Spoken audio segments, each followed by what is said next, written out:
Prabowo tidak ambil pusing meski ditertawakan jika bicara kekuatan asing. Presiden Prabowo Subianto menegaskan tidak ambil pusing meski kerap mendapat cibiran saat berbicara soal kekuatan asing yang tidak menghendaki Indonesia maju.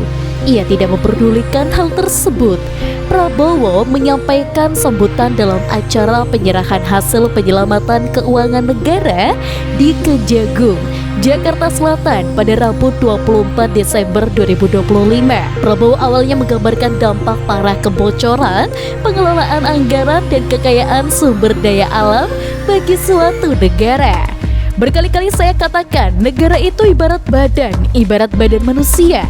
Kekayaan, uang, dan segala kekayaan itu ibarat darah. Kalau badan manusia tiap hari bocor, sekian cc, di ujungnya badan itu kolaps atau mati, kata Prabowo. Prabowo juga mengibaratkan kebocoran negara dengan kebocoran darah di tubuh manusia. Ia membeberkan kebocoran diakibatkan dari perilaku penyelewengan. Hal itulah yang dikehendaki kekuatan asing.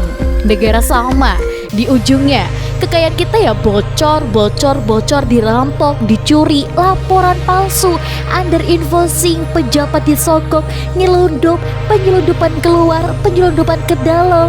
Gimana negara bisa bertahan? Ini yang dikehendaki oleh beberapa kekuatan, sambung dia. Ketua Umum Gerindra ini lantas mengungkapkan dirinya kerap ditertawakan saat berbicara kekuatan asing. Ia sebenarnya tidak peduli dengan hal tersebut. Kalau saya bicara kekuatan asing, saya diketawain. Saya tidak peduli. Saya dipilih, saya dilantik oleh rakyat Indonesia. Saya akan mati untuk rakyat Indonesia.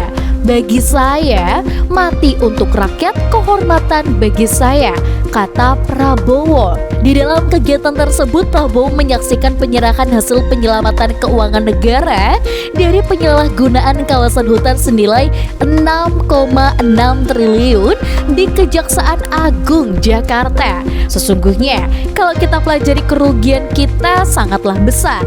Kalau tidak salah, kalau kita teliti dengan baik, mungkin dendanya ratusan triliun harus dibayar, katanya.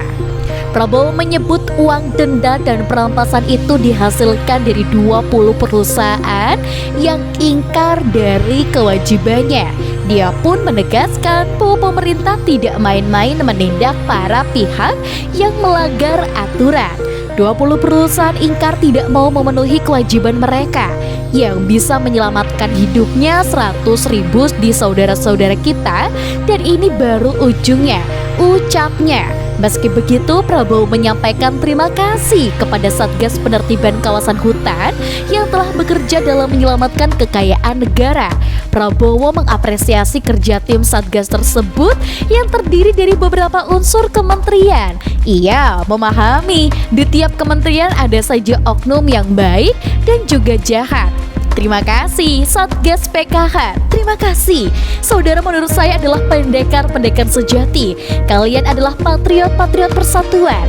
Kinerja kita, persatuan kita, teamwork kita, semua kejaksaan, polisi, tentara, kementerian yang bekerja karena di tempat masing-masing ada yang baik, ada juga yang tidak baik di setiap jajaran kita, ujarnya.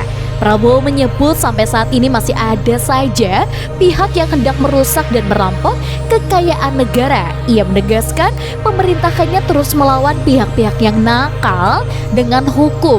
Kita tahu di tiap organisasi kita paham karena sudah lama republik kita mau dirusak. Setiap lembaga, setiap organisasi dirusak oleh koruptor, nyogok pejabat di setiap eselon. Ini akan kita lawan dan sedang kita lawan. Dan saudara-saudara adalah ujung tombaknya, katanya. Nah, untuk teman-teman di rumah, kalian jangan lupa untuk like, komen, dan juga subscribe. Sampai jumpa.